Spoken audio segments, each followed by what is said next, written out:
Sayyidina Hasan Al-Basri, di mana beliau seumur hidupnya terkenal orang yang zuhud dan mujabud dakwah. Doanya selalu dijamin oleh Allah. Ini karunia banyak sekali.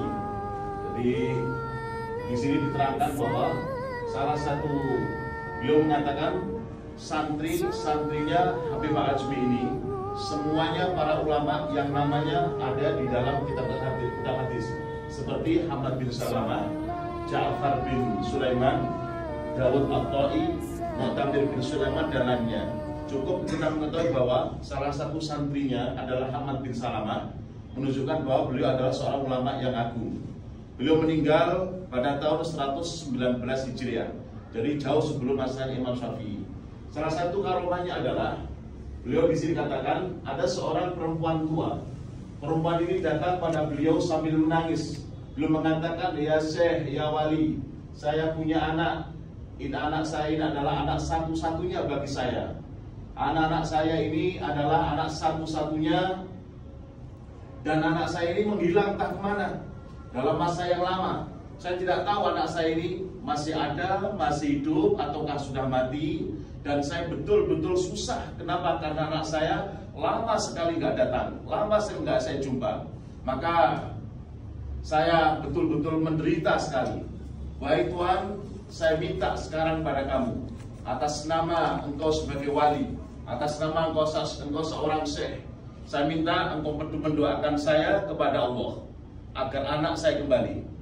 Maka dikatakan oleh Syekh Habib Al-Ajmi, "Wahai perempuan, apakah engkau punya sedikit dirham? Apa engkau punya sedikit dirham atau sedikit harta benda? Kalau kamu punya sedikit harta benda atau sedikit dirham, maka tolong infakkan, sedekahkan dirham kamu sekarang juga." Maka sang perempuan tadi ternyata mempunyai 2 dirham. Maka kata Habib Al-Ajmi, "Uang kamu 2 dirham itu sedekahkan kepada ad-darawis, yaitu orang-orang yang ahli ibadah yang hidupnya hanya di masjid saja." Maka kemudian kata Habibullah, "Setelah kamu sedekah kepada orang yang darwis tadi itu, sekarang kembali kamu ke rumah kamu. Maka insya Allah kamu akan kembali ke rumah dalam keadaan kamu akan bergembira." Maka segera perempuan tadi pulang ke rumahnya, dan ternyata anaknya yang bertahun-tahun hilang sudah menunggu di rumah perempuan tadi. Maka kemudian perempuan tadi mengatakan, "Wahai anakku, bertahun-tahun kamu tidak kembali. Bagaimana cara kamu kembali sekarang ini?"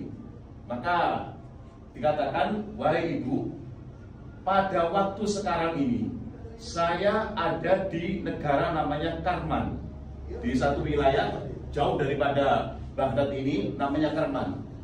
Saya membeli daging, Astari Lahman. Saya membeli daging untuk guru saya. Kemudian saya pergi untuk menghidupkan api untuk membakar daging yang saya beli tadi. Kemudian ketika saya menyalakan tungku api, kemudian saya mendengarkan suara.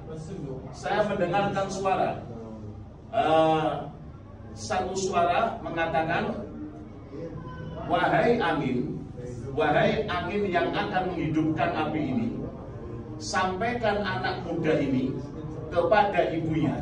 Sampaikan anak muda ini langsung ke rumah ibunya karena ibunya menunggu. Sampaikan anak muda ini ke rumah ibunya dengan barokahnya Syekh Habib Al-Ajmi.' Maka kemudian singkat cerita, berdasarkan kata anak tadi itu, maka dia seperti diterbangkan angin untuk sampai ke rumahnya ibunya. Ini masih banyak lagi cerita-cerita di sini.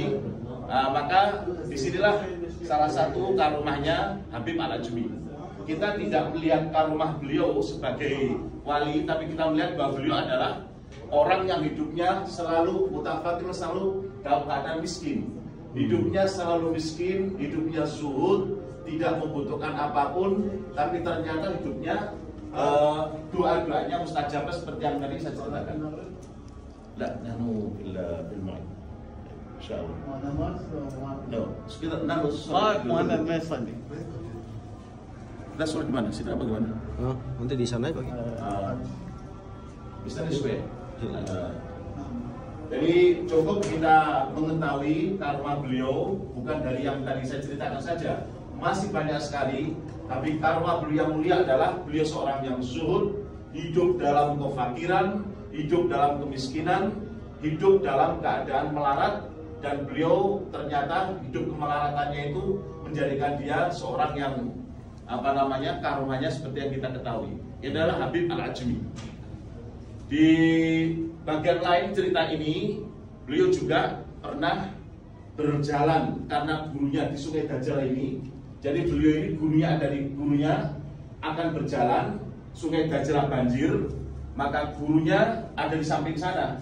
Gurunya tidak bisa berjalan karena Dajjal banjir. Maka dia berteriak-teriak memanggil gurunya, tanpa sadar dia berteriak memanggil gurunya, dia berjalan di atas air di Sungai Dajjal untuk menyelamatkan gurunya. Gurunya tidak bisa berjalan karena airnya banjir, tapi beliau bisa berjalan di atas air. Menunjukkan keikhlasan beliau sebagai seorang santri, sebagai seorang murid, dan kemudian keikhlasan beliau sebagai seorang syekh waliullah seperti itu. Ini yang bisa kami sampaikan. Mudah-mudahan bisa menjadi barokah selanjutnya. Amin. Ya Rabbal alamin.